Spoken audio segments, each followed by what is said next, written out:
Hello, good day. My name is Joan Dumandan. I live in Daguhoy, Bohol, Philippines.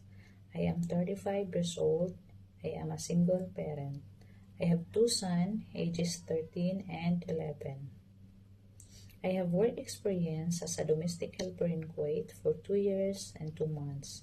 I serve 9 members of the family, including 1 couple and 7 children, ages 14, 13, 10, 8, 6, 4, and a 1-year-old.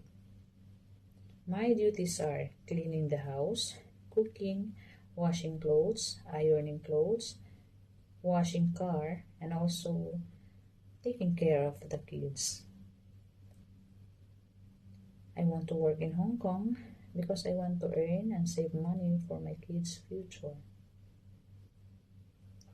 Mom and Sir, I hope that you will give me the chance to work with you.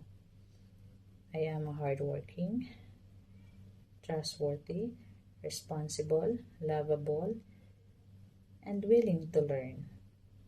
I hope to see you soon. Thank you.